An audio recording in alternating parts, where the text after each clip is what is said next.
Hello everyone, very good morning to all of you. आज के video में 10 दिसंबर 2024 के करंट अफेयर कवर करेंगे। सारी न्यूज़ आपको ध्यान से देखनी है, हर एक न्यूज़ इंपॉर्टेंट है। करंट अफेयर की पीडीएफ आप मेरे टेलीग्राम ग्रुप से डाउनलोड कर सकते हैं। टेलीग्राम का लिंक वीडियो के डिस्क्रिप्शन में दिया हुआ है। सबसे पहले कल के क्वेश्चन की बात करते हैं। कल मैंने आपसे बहुत ही सिंपल क्वेश्चन पूछा था, क्योंकि ये क्वेश्चन लगातार पिछले कुछ टाइम पे करंट अफेयर में रहा है। मेरा आपसे सवाल ये था कि प्रोजेक्ट चीता जो कि भारत सरकार ने चलाया था, ये कौन से देश से एसोसिएटेड है। तो मैक्सिमम लोगों ने सही आंसर दिया है। ये एसोसिएटेड है नामीबिया से। किससे? नामीबिया से। देखिए, जब भारत आज़ाद हुआ तो उस टाइम पर तो भारत में चीते हुआ करते थे, लेकिन हम लोग आज़ादी के बाद जश्न मनाने में और पार्टीशन की जद्दोजहद में इतना ज़्यादा व्यस्त थे कि हमें चीतों का कोई होश ही नहीं रहा। फाइनली 1954 में जाकर यह पता लगता है भारत सरकार को कि चीते पूरे तरीके से भारत से विलुप्त हो चुके हैं। तो 1954 से भारत में कोई भी चीता उसके बाद आइडेंटिफाई नहीं किया गया था। हाल ही में भारत सरकार ने फैसला लिया कि अब फिर से भारत में 70 सालों के बाद चीतों को लेकर आया जाएगा, और इसके लिए नामीबिया के साथ ये पैक्ट साइन किया, और नामीबिया से टोटल 8 चीते लेकर आए गए। 8 में से 5 जो हैं ये फीमेल लेकर आई गई, और 3 जो है ये मेल लेकर आए गए थे। ये जो चीते हैं इनको लाकर मध्य प्रदेश के कूनो नेशनल पार्क में रखा गया था। तो आप ध्यान रखिएगा, प्रोजेक्ट चीता बेसिकली एसोसिएटेड है नामीबिया से। इसके अलावा इसको आगे बढ़ाने के लिए अब कई साउथ अफ्रीकन कंट्रीज भी हैं जिनके साथ पैक्ट साइन हो चुका है, और आने वाले समय में और भी कई चीते साउथ अफ्रीकन कंट्रीज से भारत में लाए जा सकेंगे। नामीबिया की कैपिटल क्या है? तो इसको बोलते हैं विंड होक। क्या बोलते हैं? विंड होक। कीनिया की कैपिटल है नैरोबी। घाना की कैपिटल है अक्र। और अजरबैजान की कैपिटल है, इसको बोलते हैं बाकू। क्या बोलते हैं? बाकू। अब शुरू करेंगे आज के करंट अफेयर। अभी हाल ही में भारत और नेपाल दोनों देशों के बीच में कल्चरल फेस्टिवल ऑर्गेनाइज किया गया है, जो कि दूसरा कल्चरल फेस्टिवल था। ये कहाँ पर आयोजित किया गया है? तो इस बार इसको नेपाल के लुम्बिनी में आयोजित किया जा रहा है। देखिए, भारत और नेपाल, इनका रिश्ता सदियों से नहीं, आप ये बोल सकते हो इवन उससे भी पहले से है। आप इवन बोल सकते हो कि प्राचीन काल से है, एंशियंट टाइम पीरियड से दोनों देशों का एक साथ साथ है। इतना ही नहीं, बौद्ध धर्म की स्थापना गौतम बुद्धा के द्वारा करी गई थी। उनका जन्म भी लुम्बिनी में ही हुआ था। तो भारत और नेपाल एक तरीके से बौद्ध धर्म से भी जुड़े हुए हैं। तो ये जो कल्चरल फेस्टिवल है, इसका आयोजन भारत और नेपाल दोनों देशों में बौद्ध धर्म को बढ़ावा देने के लिए भी किया गया है। इसमें बौद्ध धर्म से जुड़े हुए कई सारे लोक नृत्य और सांस्कृतिक कार्यक्रम भी प्रस्तुत किए गए। इससे पहले एक बार इसका आयोजन हुआ है, और इस बार दूसरी बार इसका आयोजन किया गया है। ये जो पूरा फेस्टिवल आयोजित किया गया है, इसमें नेपाल में मौजूद जो भारत की इंडियन एम्बेसी है, और साथ में Lumbini development trust and Lumbini Buddhist university, इन तीनों ने मिलकर इसको लॉन्च किया था। नेपाल में इस टाइम पे प्रधानमंत्री हैं केपी शर्मा ओली। कौन है? केपी शर्मा ओली। और यहाँ के राष्ट्रपति हैं आरसी पौडेल। पूरा नाम है इनका रामचंद्र पौडेल।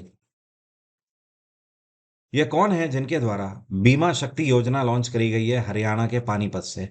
बीमा शक्ति योजना के अंतर्गत महिलाओं को सशक्त किए जाने का प्रावधान है।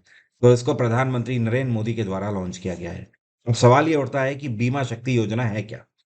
देखिए, है क्या कि इस योजना के अंतर्गत मिनिमम 18 वर्ष की महिलाएं और मैक्सिमम 70 वर्ष की महिलाएं। तो मिनिमम एलिजिबिलिटी 18 वर्ष है और मैक्सिमम 70 ईयर है।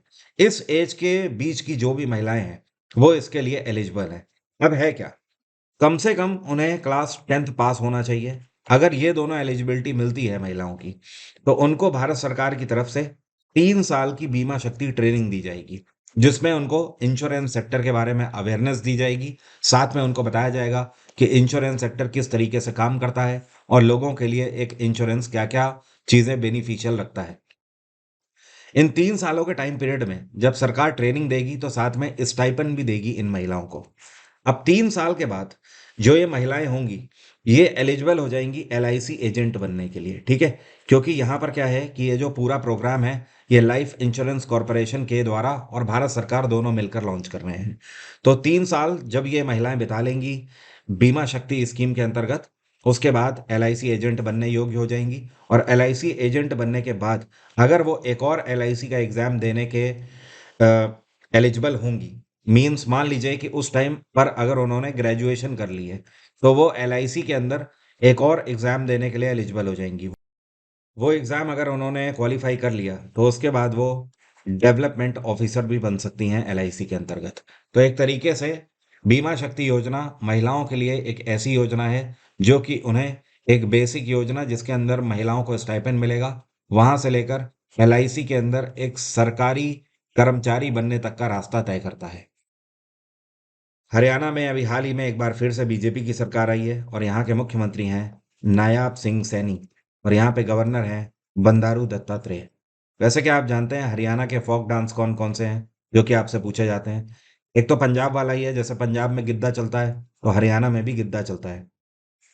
एक यहाँ पे गागोर नाच चलता है और फाग भी यहाँ पर चलता है। गुग्गा हो गया, ठीक है। धमाल भी यहाँ पर चलता है और एक है जिसको बोलते हैं दाब, क्या बोलते हैं, धाप, ठीक है। तो ये सारे फोक डांस हैं। ये कौन सा देश है जिसने इस बार एशियन क्रिकेट काउंसिल का under 19 men's Asia cup final अपने नाम कर लिया है? तो इस बार इसको जीता है बांग्लादेश ने और फाइनल में बांग्लादेश ने भारत को हराकर under 19 men's Asia cup final 2024 अपने नाम कर लिया। फाइनल में 59 रनों से भारत को हराया है बांग्लादेश ने।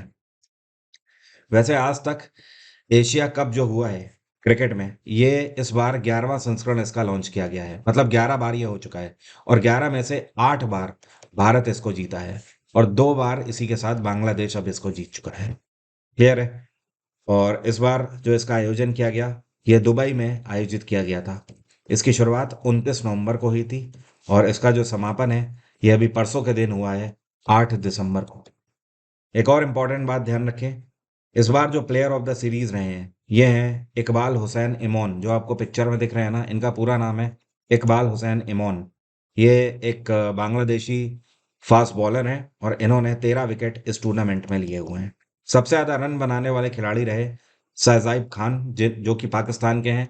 इन्होंने पूरे टूर्नामेंट में 336 रन बनाए हैं। हाल ही में बर्कीना फासो के नए प्रधानमंत्री कौन बने हैं? तो बर्कीना फासो की मैं आपको बता देता हूँ, थोड़ी सी पिछले टाइम से हिस्ट्री बता देता हूँ। पहले समझिए बर्कीना फासो है कहाँ पर। ये अफ्रीका रीजन में पड़ने वाला देश है। ये आपको राइट साइड पे हमारा देश भारत दिखाई दे रहा है। जब आप इधर लेफ्ट में आएंगे तो ये आपको पूरा अफ्रीका रीजन दिखाई देता है। अब इस पूरे अफ्रीकी रीजन में बर्कीना फासो ये देश है जिसको मैं आउटलाइन कर रहा हूँ। ये आप देखिए वेस्ट अफ्रीका वाले रीजन में। और इसकी जो सीमा रेखा है ये माली से भी जुड़ी हुई है और घाना से भी जुड़ी हुई है। ये तो बात हो गई जियोग्राफिकल कंडीशन की। अब देखिए है क्या, बर्किना फासो में कुछ टाइम पहले जो प्रधानमंत्री हुआ करते थे ये हुआ करते थे अपोलनियर जोआचिम क्लाइमेट डी तंबेला, ठीक है। तो तंबेला को अभी कुछ टाइम पहले इनके जो आर्मी चीफ थे इब्राहिम ट्रॉर, इन्होंने गिरफ्तार कर लिया था और इनको गिरफ्तार करने के बाद इनके ऊपर क्या चार्जेस है ये भी नहीं बताए थे। अल्टीमेटली तंबेला की सरकार यहाँ पर गिर गई थी और इब्राहिम दौर ने 48 घंटे के अंदर ही अगले प्रधानमंत्री के रूप में अब अपॉइंट किया है रिम तालबा जीन इमैनुअल और दौर को, ठीक है।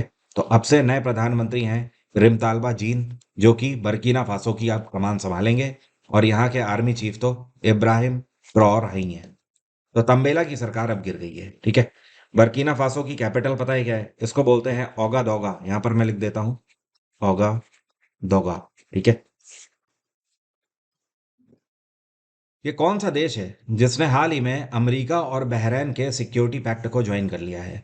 अमेरिका और बहरीन के बीच में जो सिक्योरिटी पैक्ट है ये साल 2023 में समापन हुआ था इसका, मतलब दोनों के बीच में सिक्योरिटी पैक्ट साइन किया गया था 2023 में। उसके बाद से अब तीसरा देश बन गया है ब्रिटेन, जिसने इस सिक्योरिटी पैक्ट को ज्वाइन कर लिया है। इस पैक्ट का मतलब समझते हैं है क्या? यहाँ पर मैप में इसको देखना पड़ेगा। सबसे पहले तो आप देखिए बहरीन है कहाँ पर। ये हमारा देश है भारत। जैसे ही आप लेफ्ट में आओगे तो ये जो आपको गल्फ ऑफ ओमान दिख रहा है ना, गल्फ ऑफ ओमान, इसके जस्ट बराबर में ये जो देश दिखाई दे रहा है दिस इज बहरीन, ठीक है। अब है क्या कि अमेरिका जितना भी सामान अपना मिडिल ईस्ट में बेचता है वो इस पानी के रास्ते से बेचता है, ठीक है, पहली बात। इसके लिए अमेरिका को यहाँ पर इस पूरे गल्फ वाले रीजन में सिक्योरिटी भी चाहिए, नेवल सिक्योरिटी। तो जिसके लिए इन्होंने बहरीन के साथ पैक्ट साइन किया था अमेरिका ने साल 2023 में, कि भाई इन्होंने बोला बहरीन को कि आप हमें पूरे मिडिल ईस्ट में सपोर्ट करोगे व्यापार के लिए, आप हमारी जो गुड्स एंड सर्विसेज हैं उनको मिडिल ईस्ट में एक्सपेंड करने का काम भी करोगे, हमें यहाँ पर सपोर्ट करोगे, और साथ में ये जो आपकी वाटर बॉडी है यहाँ पर भी आपकी नेवी हमें सपोर्ट करेगी हमारे जहाज़ों को। इसके एवज में हम आपको वादा करते हैं कि पूरे मिडिल ईस्ट में अगर किसी भी तरीके की कोई भी सिक्योरिटी इश्यू होती है तो हम डायरेक्टली आपको वाटर सपोर्ट भी देंगे और एयर सपोर्ट भी यहाँ से हम आपको देंगे। अब है क्या कि ये है ब्रिटेन, ऊपर देखिए। तो ब्रिटेन ने भी ये फैसला लिया कि मिडिल ईस्ट में एक्सेस करने के लिए बहरीन के साथ हाथ मिलाया जाए, क्योंकि आपको पता ही है ब्रिटेन और अमेरिका दोनों के बीच में हमेशा फ्रेंडशिप एग्रीमेंट रहते हैं। दोनों ही देश दुनिया के सबसे बड़ी पावर कंट्रीज में से गिने जाते हैं। एक तरफ अमेरिका पूरे दुनिया की सबसे बड़ी इकोनॉमी है आज की डेट में और सुपर पावर है, तो दूसरी तरफ ब्रिटेन वो देश है जिसने लगभग 65% देशों पर राज किया हुआ है एक टाइम पर। तो दोनों देश फ्रेंड कंट्री हैं। तो यहाँ पर यूनाइटेड किंगडम ने भी, या फिर आप बोल सकते हो यूके ने भी, इस ट्रीटी को ज्वाइन कर लिया है। अब यूके भी यहाँ पर मिडिल ईस्ट में व्यापार करेगा बहरीन की मदद से, और बहरीन को एक दूसरा और सिक्योरिटी सपोर्ट मिल गया है यूनाइटेड किंगडम से। तो बहरीन को सिक्योरिटी पैक्ट में फायदा मिला है और ब्रिटेन और अमेरिका दोनों को व्यापारिक तौर पर यहाँ पर फायदा मिला है। महाराष्ट्र में विधानसभा के इलेक्शन हो चुके हैं, हम सभी को पता है महाराष्ट्र में बीजेपी ने सरकार बनाई है, और भले ही यहाँ पर गठबंधन की सरकार है लेकिन बीजेपी ज़्यादा सीट लेकर आई है, इसलिए बीजेपी के ही मंत्री देवेंद्र फडणवीस जो कि इस बार मुख्यमंत्री बन गए हैं। तो ऐसे में यहाँ की अब असेंबली चालू हो रही है, जिसके लिए महाराष्ट्र असेंबली के स्पीकर कौन अपॉइंट किए गए हैं। तो जो आपको पिक्चर में दिख रहे हैं ये बीजेपी के लीडर हैं राहुल नार्वेकर। कौन है राहुल नार्वेकर? ये एक बार फिर से महाराष्ट्र असेंबली के स्पीकर चुने गए हैं। ध्यान रहे महाराष्ट्र के इतिहास में 1960 से लेकर आज तक राहुल नार्वेकर दूसरे ऐसे व्यक्ति हैं जो कि दूसरी बार महाराष्ट्र असेंबली के स्पीकर बने हैं। इनसे पहले केवल एक ऐसे व्यक्ति हैं जो कि 2 बार असेंबली के स्पीकर बने हैं, और इनका नाम है बाला साहेब भरदे। क्या नाम है? बाला साहेब भरदे। तो बाला साहेब भरदे के बाद नार्वेकर दूसरे व्यक्ति हैं जो 2 बार स्पीकर बने हैं इसके। और महाराष्ट्र में ध्यान रखें देवेंद्र फडणवीस मुख्यमंत्री हैं, इसके अलावा 2 लोग डिप्टी सीएम की पोस्ट सर्व कर रहे हैं। एक तो एकनाथ शिंदे हो गए और दूसरे अजीत पवार हो गए। अजीत पवार। प्रधानमंत्री नरेंद्र मोदी के द्वारा एक इन्वेस्टमेंट समिट का उद्घाटन किया गया है राजस्थान के जयपुर में। इसका नाम क्या है? तो इसका नाम है rising Rajasthan global investment summit. नाम से ही आपको समझ आ रहा है पूरे दुनिया भर के देशों से राजस्थान में इन्वेस्टमेंट के लिए ऑर्गेनाइजेशंस को यहाँ पर अपॉइंट किया गया था, आमंत्रित किया गया था। इसमें पूरे दुनिया भर से करीब 32 देशों से 5,000 लोग हिस्सा लेने के लिए आए हुए हैं। भारत सरकार और राजस्थान सरकार दोनों ही ये चाहते हैं कि राजस्थान के अंदर ज़्यादा से ज़्यादा इन्वेस्टमेंट दुनिया भर के देश करें, चाहे वो एआई सेक्टर हो या टेक्नोलॉजी सेक्टर हो या एजुकेशन हो या फिर वाटर मैनेजमेंट सेक्टर हो, एग्रीकल्चर हो। हर एक सेक्टर में यहाँ पर प्रमोशन किया जा रहा है इन्वेस्टमेंट को लेकर। तो ऑब्वियस सी बात है इस समिट की मदद से आने वाले समय में महाराष्ट्र के अंदर बहुत सारा इन्वेस्टमेंट आएगा, और जिसकी वजह से महाराष्ट्र और देश दोनों का जीडीपी बढ़ेगा। ये जो समिट है इसकी शुरुआत कल के दिन हो चुकी है, मतलब 9 दिसंबर को इसकी शुरुआत हो गई है, और कल के दिन ही इसका समापन होगा, मतलब 11 दिसंबर को। तो 3 दिन का ये समिट है जो कि आयोजित किया जा रहा है। और राजस्थान में भी बीजेपी की सरकार इस बार की लेजिस्लेटिव असेंबली में आई है। यहाँ के मुख्यमंत्री हैं भजन लाल शर्मा। कौन है भजन लाल शर्मा? और गवर्नर हैं इस टाइम पे यहाँ पर हरिबाबू किशन राव बागदे। हाल ही में यूबीएस के द्वारा 2024 की बिलेनियर एम्बिशंस रिपोर्ट जारी करी गई है। इस रिपोर्ट से पता लगा है कि कौन से टॉप 3 कंट्रीज हैं जहां पर बिलेनियर्स की तादाद सबसे ज़्यादा है। तो इसमें तीसरे नंबर पे कौन सा देश रहा? तो तीसरे नंबर पे हमारा भारत रहा है इस टाइम पर। ये रिपोर्ट ये बताती है कि इस टाइम पर पूरे भारत में 185 बिलेनियर्स हैं। ओके। नंबर 1 पे अमेरिका रहा है, और इस रिपोर्ट के आधार पर अमेरिका में टोटल इस टाइम पर करीब 800 से ज़्यादा बिलेनियर हैं। ठीक है। और दूसरे नंबर पे जो रहा है ये चीन रहा है, और चाइना में इस टाइम पर 427 बिलेनियर्स हैं। तो आप देख सकते हो कितना गैप है। अमेरिका के बाद सीधे 400 का फासला पड़ गया है, और 400 बिलेनियर कम होकर चीन दूसरे नंबर पे है, और चीन के बाद भी भारत में भी काफ़ी गैप है। 185 बिलेनियर भारत में है।